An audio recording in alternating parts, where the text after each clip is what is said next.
Hello guys, আসসালামু আলাইকুম বন্ধুরা। তোমরা সবাই যে যেখানে আছো ভালো আছো, সুস্থ আছো? আমি আল্লাহর রহমতে ভালো আছি।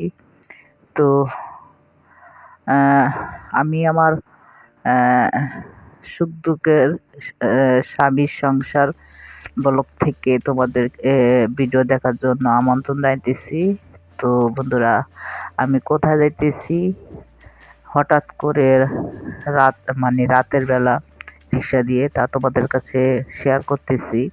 আর বন্ধুরা, আমি যেখানে যাইতেছি তোমাদেরকে নিয়ে যাব। আমি সবসময় বলতেছি যে আমি একা যাব না, তোমাদেরকে নিয়ে যাব। যাই হোক, আমি আমার ছোটোর বোনের বাসা যাইতেছি। আমার বোন ইটালি চলে যাবে, সবাই দুইটা বাচ্চা ওর। তো ওরা ইটালি একবারে চলে যাইতেছে, তার জন্য বোনকে এয়ারপোর্টে বিদায় দেওয়ার জন্য যাইতেছি। তো রিক্সার কাছে ওনার কাছে বাংটি নাই, তার জন্য কেউ বাংটি দিতেছে না। তার জন্য একটা ব্যাগের দোকানে নেমে একটা ব্যাগ কিনে তার বাংটিটা পরিশোধ করে দিলাম। তারপরে আমি আমার এলাকা থেকে রিক্সা উঠেছি। ওঠার পর আমি আমার বোনের এলাকা নামার পর এই রিক্সার থেকে নেমে আবার অন্য রিক্সা উঠতেছি। আমি আমার বোনের এলাকায় রিক্সা উঠতেছি, যেহেতু আমার এলাকার রিক্সা সে চিনবে না, কোথা যেতে হবে। তো আমি আমার বোনের বাসা ধানমন্ডি যাইতেছি। তো এই তো রিক্সা থেকে নেমে এখন বোনের বাসার দিকে হেঁটে মানে বাসা যাইতেছি। তো আমার বোনের হাজব্যান্ড দীর্ঘদিন ধরে ইটালি প্রবাসী, সে দীর্ঘদিন ইটালি থাকে। এখন আমার বোন আর তার দুই ছেলেকে নিয়ে ইটালি চলে যাচ্ছে একবারে। তো আমি আমার জামাই অসুস্থ, যেতে চাই না, কিন্তু আমার বোনে একমাত্র বোন, সে আবদার করছে। আর দ্বিতীয়ত সে বলতেছে তার সাথে কবে না কবে দেখা হয়। যেহেতু মানুষের হায়াত মত বলা যায় না, তার জন্য যাইতেছি বোনকে বিদায় দেওয়ার জন্য। তো এই যে লিফটে উঠলাম, এই যে আমার বোনের হেল্পার মেয়ে, সে সোনিয়ার মা। তো এই যে আমি লিফটে উঠে মানে বোনের বাসা উঠবো এখন। বোনের বাসার ভিতরে ঢোকার পর কে কি করতেছে বন্ধুরা তোমাদের কাছে শেয়ার করব গোপন ক্যামেরায়। কেউ দেখবে না যে আমি যে ভিডিও করতেছি, কেউ বুঝবেও না। এই যে আমার বোনের বাসা সব ফার্নিচার বিক্রি হয়ে গেছে, সব ফার্নিচার বিক্রি করে ফেলেছে আমার বোন। এখন হুদা বাসা শুধু ফ্রিজটা রয়েছে, ফ্রিজটা নিয়ে যাবে। ফ্রিজটা বিক্রি করছে, ফ্রিজটা বন্ধুরা অনেক বড় ফ্রিজ, 15,000 টাকা বিক্রি করে ফেললো। সে কিনেছে 68,000 টাকা। যাই হোক, কথা আছে না, কিনতে গেলে 16 আনা আর বেচতে গেলে দাম থাকে না, কথা আর কি। যাই হোক, এখন সব রুমমেটে তলব করতেছি কে কোথায়। আমার বাবার বাড়ির সব আত্মীয় স্বজন এসে হাজির। এই যে তার বাবার বোনের ছেলে দুইটা বন্ধুদের নিয়ে আড্ডা করতেছে। তো এই রুমে আমার খালাতো ভাই শুয়ে আছে, আমার খালা শুয়ে আছে, ভাবি শুয়ে আছে। যাই হোক, এখন বন্ধুরা রাতটা পার করলাম। এখন মর্নিং সকাল 7:30টার দিকে সবাই এয়ারপোর্টের দিকে ল্যান্ড করতেছি বন্ধুরা। এই যে, তো এই যে আমার বোন লাল জামাটা পরে সে, এটা হইতেছে আমার বোন। আহ, আমি আমার বোনের সাথে, আসলে আমার বোন আমরা দু বোন তো, তার জন্য আমার বোন বলতেছে যে আমার আর কোনো বোন নেই, তুই তো আবার একটা বোন, তুই যদি না আয়োস তাহলে আমি মনটার ভিতরে অনেক কষ্ট পাবো। তাই জন্য বোনের কথাটা রাখতে গিয়া মানে রাখতে হলো আর কি। যেহেতু আবার কবে না কবে দেখা হয়, হায়াত কবে না কবে হায়াত রেখে তার সাথে আবার দেখা করি। এই যে আমার খালাম্মা, এই যে আমার খালাম্মা লিফটের ভিতরে ঢুকতেছে, এটা আমার ভাইয়ের ছেলে। আর এই যে সোনিয়ার মা, সে লিফটের সামনে দাঁড়া রয়েছে, বিদায় দিল। তো এই সবাই লিফট অপেক্ষা করতেছি। যে আমার খালতো ভাই, এটা দিচ্ছে আমার খালতো ভাই, আমার খালার ছেলে। যে আমার খালা, আমার আম্মা ছোট বোন। যাই হোক, এখন যাইতেছি। যাই মানে দুইটা মাইক্রো নেওয়া হয়েছে, দুই মাইক্রো ভরে গেছি এয়ারপোর্টে বন্ধুরা। আসলে স্বামীরা প্রবাসে থাকলে স্ত্রীদেরকে স্বামীদের কাছে যেতে হয়, কিন্তু আমার বোনের দীর্ঘদিন 17 বছর বাংলাদেশে ছিল একা একা, স্বামী ছাড়া। তার জন্য ছেলেরা একটু বড় হয়েছে, তার জন্য এখন আমার বোনের জামাই একবারে নিয়ে যাচ্ছে। আমার বোনের জামাই আসে নাই, আমার বোনের জামাই ওখান থেকে এয়ারপোর্টে রিসিভ করবে। এখন আমার বোন, ছোট বোন আর আমার খালা কান্না করতেছে, যেহেতু চলে যাবো, কবে না কবে দেখা হয়। তার জন্য ওরা জোরাজুরি করে কান্না করতেছে।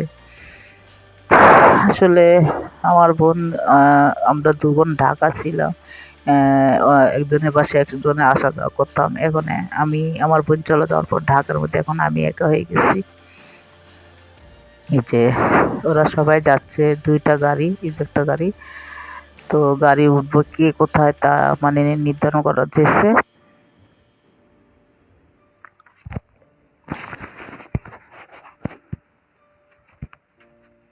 তো সবাই অপেক্ষা করতেছে গাড়ির উঠার জন্য। তো আমরা এখন একটু পরে গাড়ি উঠবো। অ্যা উম অন্য গাড়িতে চলে যাইতেছি উঠার জন্য। এই গাড়িতেই উঠবো। বসে পড়লাম, আমার বোন আর খালা। একটু পরে গাড়ি ছেড়ে দিবে। সবাই এখন ওয়েট করতেছি ছেড়ে দেওয়ার জন্য।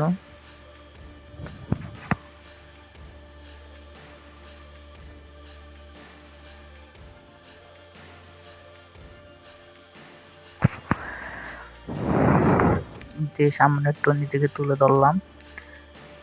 এই যে গাড়ি এয়ারপোর্টের উদ্দেশ্য ল্যান্ড করলো, ছেড়ে দিছে গাড়ি, মানে ছেড়ে দিছে এয়ারপোর্টের উদ্দেশ্যে। আর তখন তো সকাল 7:30 বাজে। সকাল সকাল রওনা দিছি যেহেতু 12টা ফ্লাইট, দুপুর 12টা ফ্লাইট, এর জন্য তাড়াতাড়ি রওনা দিছে। বোনটার মন খারাপ, আমারও মন খারাপ, আমার খালাও মন খারাপ। আমার ভাবিরা ২ জন, তো ৩ জন ছিল, বড়জন মারা গেছে। তো এখন মানে ২ জন ভাবি, ছোট ভাবি আসছে বিদায় দেওয়ার জন্য, কিন্তু ব্যাড নিউজ, উনার বাবা মারা গেছে। মানে উনার বাবা মারা গেছে, তো উনি আর যাইতে পারেন, চলে গেছে উনার বাবার দেশে। যাই হোক, এই তো চলে আসলাম দীর্ঘ ১.৫ ঘন্টার পর। এয়ারপোর্টের কাছাকাছি চলে আসলাম। এয়ারপোর্টে এসে এখন সামনে এগোচ্ছে, যেহেতু সামনে ভিড় জ্যাম, তার জন্য আস্তে আস্তে এগোচ্ছে।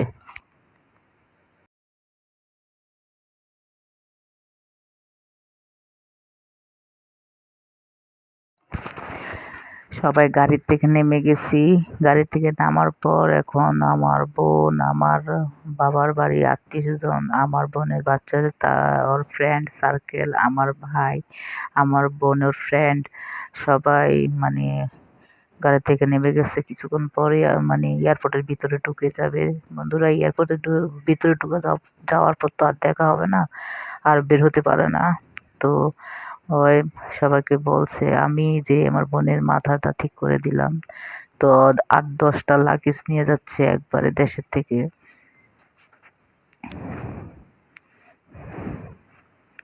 আর এর ফ্রেন্ড, এই যে আমার বোনের ২ টা ফ্রেন্ড, স্কুল লাইফের বন্ধু। তো ওদের সাথে মানে কথা বলতেছে আর হাসাহাসি করতেছে। যাই হোক, এখন সবাই ওয়েট করতেছে সে ভিতরে ঢুকে যাবে। আমরা এর জন্য ওয়েট করতেছি। একটু পরে সে ভিতরে ঢুকে যাবে। শেষ বিদায়।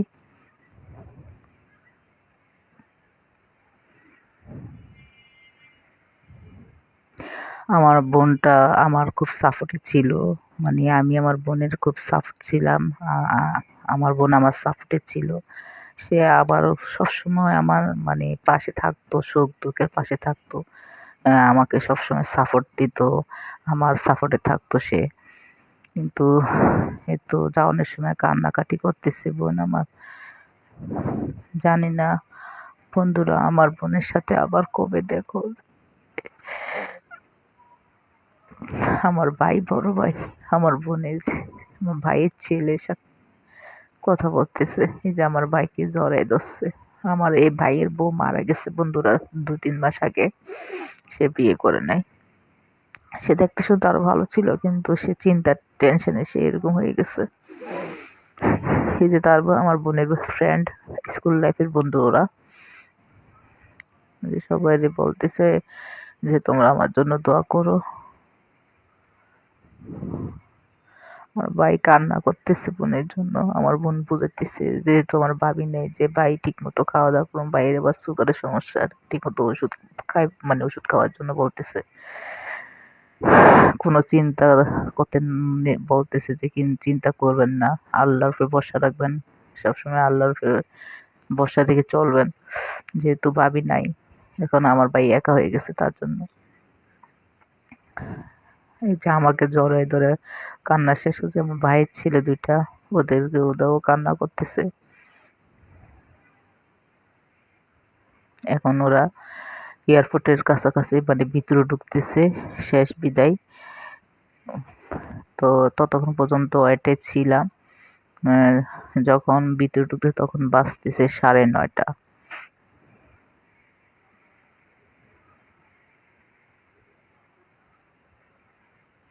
এই যে আমার খালাম্মা, তারপরে আমার ভাইয়ের ভাইয়ের আমার বোনের ছেলের ফ্রেন্ড। তো সামনে আগায় দেখতেছি যে কি অবস্থা। এই যে সিকিউরিটি একটু ইয়ে করতে মানে সিকিউরিটি সবাইকে একটু সরে যাওয়ার জন্য বলতেছে যেহেতু অনেক জ্যাম হয়ে গেছে।